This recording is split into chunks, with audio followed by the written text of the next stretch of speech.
This is the story of a woman whose name went down in history not just because of her famous son, Lady Jennie Churchill, mother of Winston Churchill, a woman of character, of fate, of style. She was well known for her weakness for younger men. In high society, they whispered, she had no fewer than 100 admirers. One of them was 20 years younger. She found it amusing. She knew how to treat gossip with a smile. She began almost every letter to her son the same way.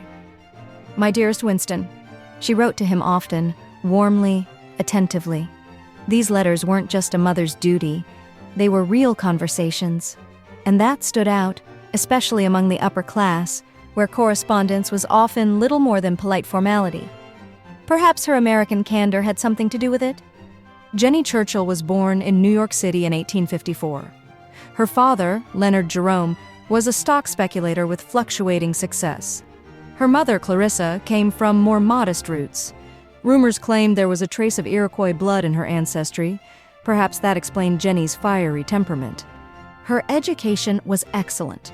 She attended elite boarding schools, spoke several languages, and could just as easily discuss fashion or theater as she could international politics.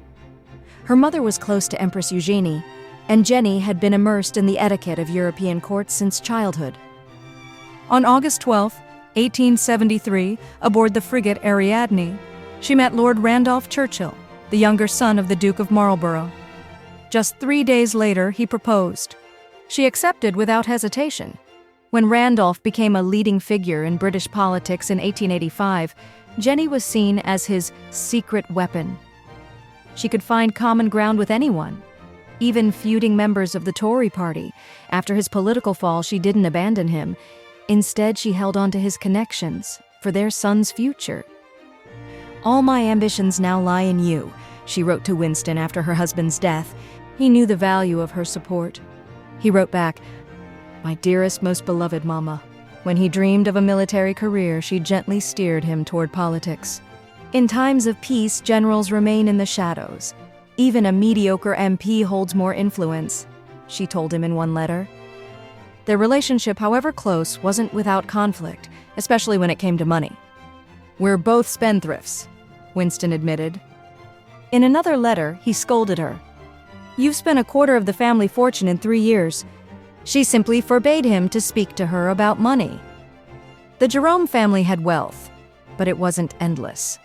By the time Jennie married, her father had already suffered serious financial losses, and by British law, her dowry was supposed to pass entirely to her husband. But her father insisted, she's an American, and she has equal rights. In the end, the $250,000 dowry was split. Randolph quickly burned through his half. Winston Churchill was born 7.5 months after their wedding. Officially premature. But society had other theories. Jennie's charisma always attracted whispers, and after her husband fell ill, some claimed it was syphilis, others said a mental disorder. Their relationship shifted toward companionship. Still, she stayed by his side until the end. When Randolph died in 1895, Jennie didn't retreat from life. On the contrary, she lived it even more fully. She was surrounded by admirers, young, energetic, passionate. One of them, Prince Karl von Kinsky, was believed to be her true love. At the 1897 ball, she arrived dressed as a Byzantine empress. Many said the role suited her perfectly, while in Egypt, she once caught one of her young suitors in the arms of another woman. The incident became gossip across Europe, reaching even the Prince of Wales. You, more than anyone, know what it feels like to be rejected, she wrote to him, dripping with sarcasm. In 1898, Jennie married again, this time to George Cornwallis-West. He was 20 years her junior and nearly the same age as Winston. Despite outrage from his family, they married. The union lasted 14 years.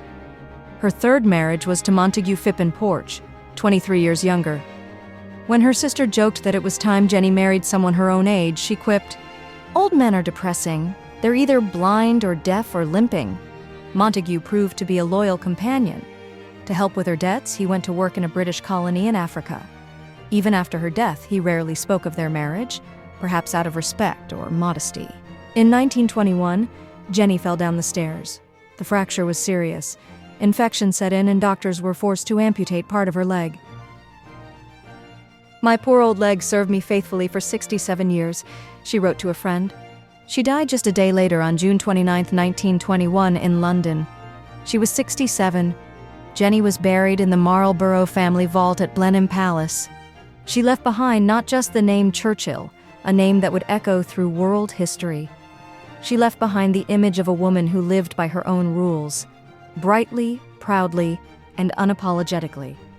And if someone were to ask, who was Jennie Churchill? The answer would be simple. A woman who understood the true worth of wit, beauty, and freedom. Thank you for watching.